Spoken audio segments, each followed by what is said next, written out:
Hi, I'm Levi Daugherty, and I'm the publisher of the Kingmaker magazine, which is a Black history magazine that talks about how to reveal the lost pages of history.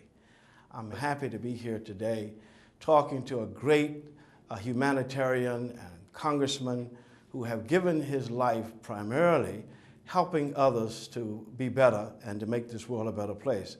None other than Joseph J. Dioguardi, who has come here today. I'm so grateful that you could meet. I'm happy to be here. Thank you. I'm so inspired by what you've been doing. I've been reading on the work that you've done, especially getting the Congressional Medal of Honor to African Americans who have long passed on, but they did great work in the World War II. Could you share a little bit about that? Well, you know, sometimes you're moved by stories you hear. And an African-American historian, Leroy Ramsey, lived in my district, and he wrote a letter to the 34 congressmen and congresswomen in New York State. That was the delegation about 30 years ago. Since then, by the way, we've lost 5 Congress representatives, so we're down to 29. And I was amazed to find out that when I responded to him that I was interested in learning more about this, when he presented the case for Sergeant Henry Johnson, World War I, who was part of the 369th, which was an African-American division, which was in World War I, believe it or not, assigned to France, but they didn't serve under US generals, they served under French generals. This was the problem with segregation. You know, I'm originally from the Bronx. What do I know about Black American history? I probably didn't know enough about Italian American, and my father was also Albanian, and I didn't know enough about that because my parents were immigrants. They came here with very little education. My dad had a 4th grade education. My mom had an 8th grade education. Thank God they worked hard in that grocery store in the Bronx. I had to work there too, and they managed to give me a very good education. But I didn't go to Congress with this kind of historical background that in the first part of the 20th century, which contained 2 of the most incredible events of that century, World War I and World War II, we had segregated divisions. I didn't know that. It wasn't in my history book at St. Martin de Tours or at Fordham Prep. And then I found out, because of Dr. Ramsey, that it was Truman that did away with segregation. So as I looked into this, and I'm a certified public accountant, I had to tell my staff, you know, you don't have to be an accountant to smell this, that this is wrong. Something stinks here. How can 1,550,000 Black Americans, African Americans serve, and not one get the nation's highest award in those 2 wars, when I knew they had gotten the Congressional Medal of Honor in the Civil War, Spanish-American War, Vietnam, and Korea? Well, I guess the answer is now more simple than I thought. It was racism.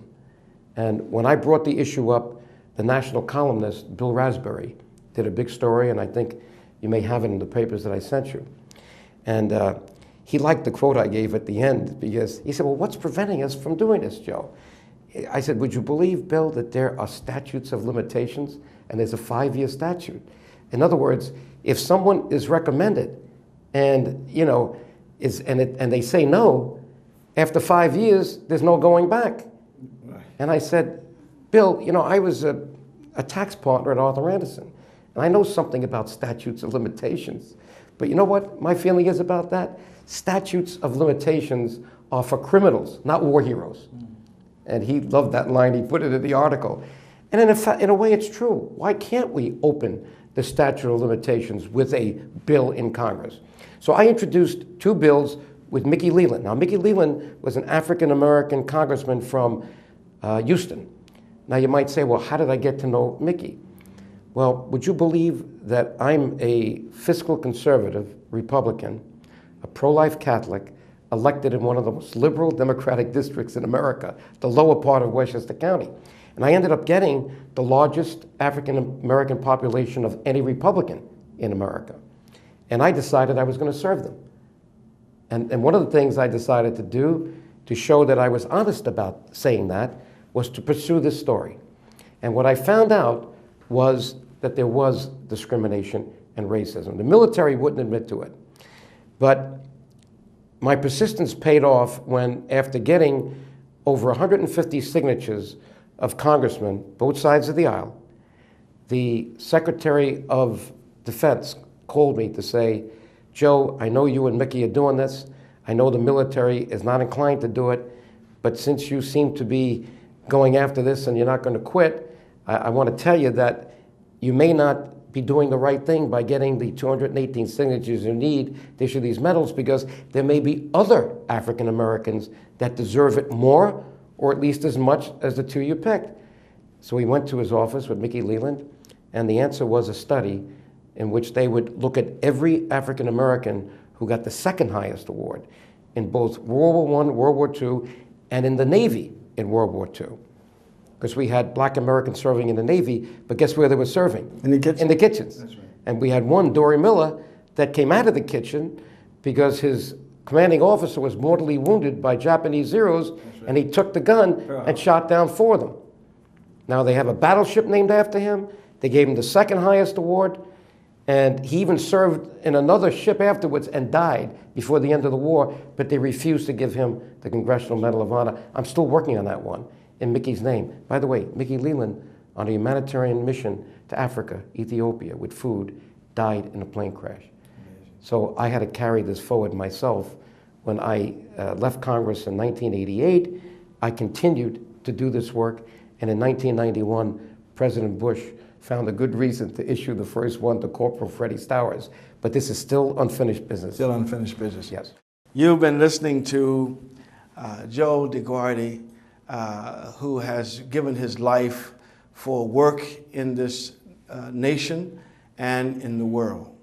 I pray and hope that he continue this kind of work.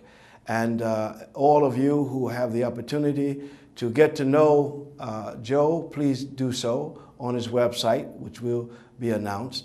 And I thank you so much for this great opportunity. Great. Thank you. Thank you, Joe.